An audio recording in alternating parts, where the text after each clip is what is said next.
कहानी एक प्रसिद्ध लोककथा पर आधारित है, जिसमें समाज की धारणाओं, पाप पुण्य की परिभाषा और आत्मा की शुद्धि का संदेश छिपा होता है। नाचने वाली औरत और साधु। एक समय की बात है, एक गांव में एक साधु महात्मा आए। वे परम तपस्वी थे और भगवान की भक्ति में लीन रहते थे। गांव के लोग उनका बहुत सम्मान करते थे और उनसे आशीर्वाद लेने आया करते थे। उसी गांव में एक नाचने वाली स्त्री भी रहती थी, जो अपनी नृत्य और गायन से लोगों का मनोरंजन करती थी। समाज उसे अच्छे नजरिए से नहीं देखता था, लेकिन वह अपने काम से खुश थी। एक दिन साधु ने अपने शिष्य से कहा, ये स्त्री बहुत पापी है, इसका जीवन व्यर्थ है। ये बस दुनिया को रिझाने में लगी है। दूसरी ओर नाचने वाली स्त्री ने साधु को देखा और सोचा, क्या भाग्यशाली है ये महात्मा, जो हर समय ईश्वर का स्मरण करते हैं।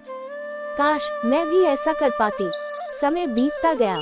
साधु अपने ध्यान और पूजा में लगे रहे, लेकिन मन ही मन में नाचने वाली के बारे में सोचते रहते, कैसे ये स्त्री पाप के रास्ते पर चल रही है। दूसरी ओर वह नाचने वाली हर दिन साधु को देखती और सोचती, काश मैं भी अपनी आत्मा को पवित्र कर पाती। कुछ वर्षों बाद दोनों की मृत्यु हो गई, पर आश्चर्य की बात यह थी कि साधु को नरक भेजा गया और नाचने वाली को स्वर्ग। साधु ने नाराज होकर यमराज से पूछा, मैंने तो सदा भगवान की पूजा की, फिर मुझे नरक क्यों मिला? यमराज बोले, तुम्हारे होंठ भले ही भगवान का नाम जप रहे थे, लेकिन तुम्हारा मन उस स्त्री के दोष गिनने और पाप देखने में ही लगा रहा। तुमने भक्ति से अधिक दूसरों के कर्मों की चिंता की। पर वह नाचने वाली स्त्री, जो भले ही नाचती थी, लेकिन उसका मन हमेशा तुम्हारे जैसे साधुओं की भक्ति और भगवान के स्मरण में लगा रहा।